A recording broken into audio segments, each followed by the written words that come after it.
I'm grateful that you are all so alert because I'm prepared to teach you a Greek word. You weren't supposed to groan right away. The Greek word, as it appears in the 8th chapter of Romans, which Lynn read for us, is sustenazó. Sustenazó. It means to groan together. Okay? Sustenazó, to groan collectively. For example, if I were to announce to you this morning, right now, that my message is going to be 58 minutes long, I would expect not laughter, I would expect some sustenazó, some groaning. Give me a collective groan if you wish. All right. That makes me feel really secure here. If not 58 minutes, how about 10 minutes? All right. I just made some friends.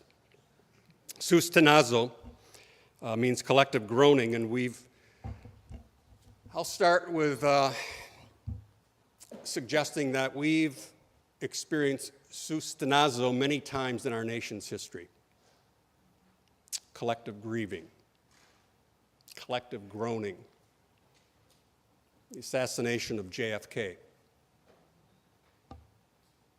When else? 9/11. School shootings, Columbine, Pearl Harbor, January 6th.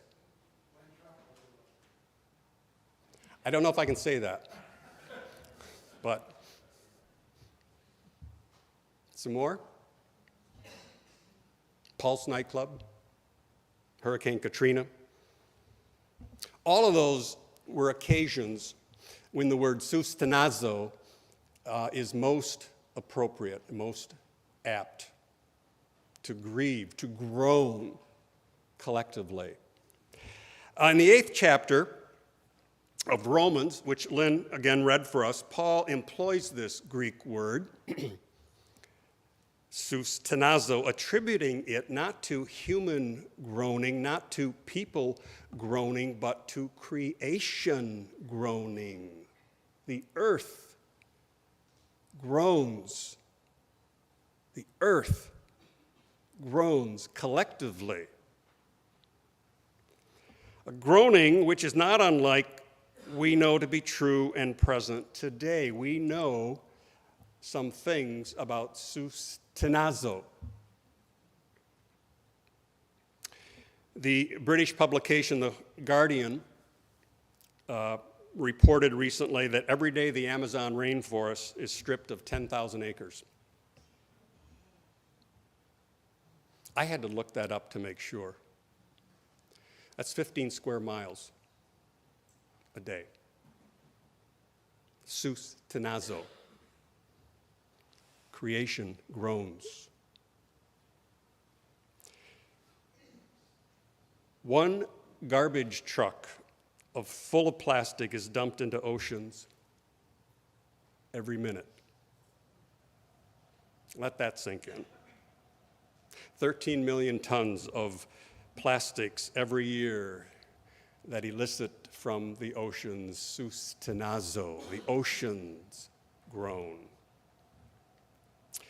Ornithologists, the bird people, remind us that there are more than 11,000 bird species, and most experts I read recently this past week agree, and there's consensus that probably a third of those species will be gone in 75 years. Sustenazó. Creation groans, the earth groans. That's enough of the bad news. I don't want you to leave here wringing your hands. I want to suggest ways to be helping hands. All right? So perhaps this story will help to introduce it.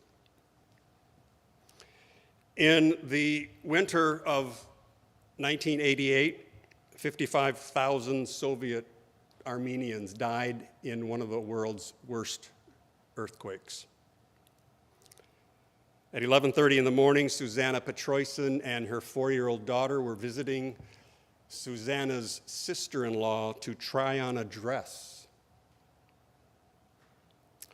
When the quake hit, Susanna grabbed her daughter just as the floor opened up and they plummeted to the ground level as the 9-story apartment building crumbled around them. Several hours later, and by the way, Susanna's sister-in-law died. Several hours later came that still small voice that said, "Mommy, Mommy, Mommy, I'm so thirsty. Mommy, give me something to drink." And Susanna was obviously lying on her back, and there was a concrete slab about 18 inches from her head, so she had no way really to maneuver, but she was able to find, surprisingly and miraculously, a jar of blackberry jam.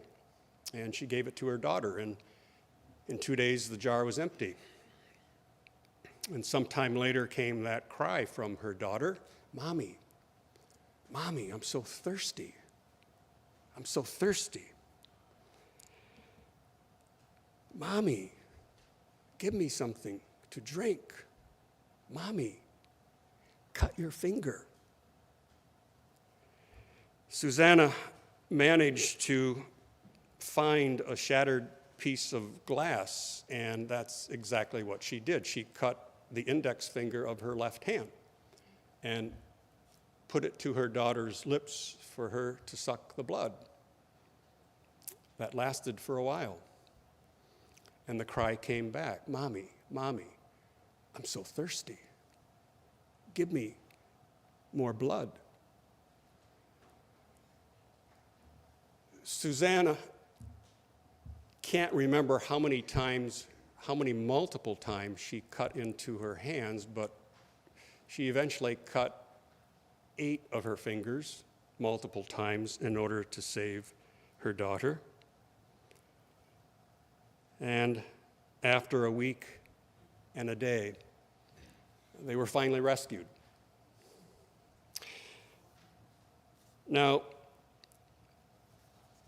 some people, particularly perhaps those who wield power, might deny, but we don't need proof that creation is groaning, that the oceans groan.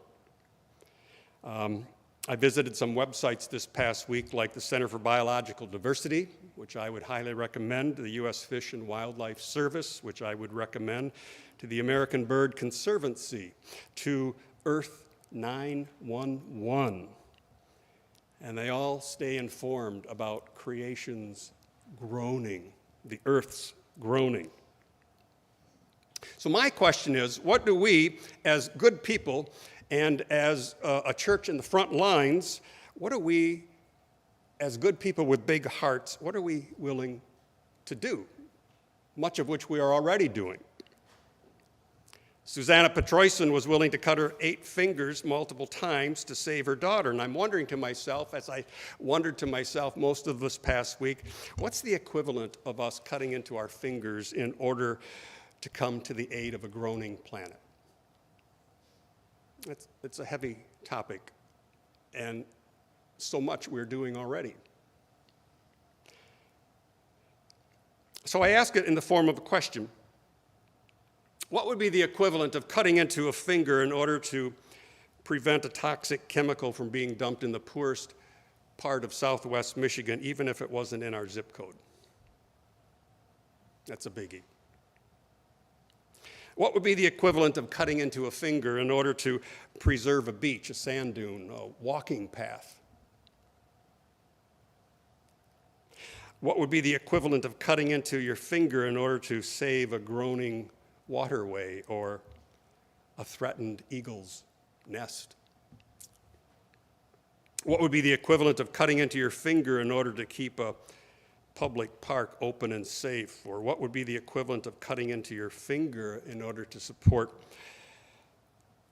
60-year-old lead-lined water pipes? And you know they exist. What would we do? And what would we sacrifice to upgrade, for goodness sake? What would be the equivalent of cutting into your finger in order to prevent new housing development from destroying yet another micro or macro ecosystem?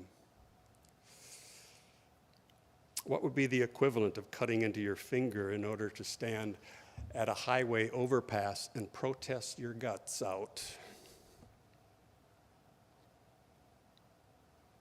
What would be the equivalent of cutting into your finger in order to do something you know in your heart is the right thing to do, but you might lose a friend and gain an enemy? What would be the equivalent of cutting into your finger when ICE stormtroopers arrive, and you know they will, to make life a living hell for those who can't defend themselves?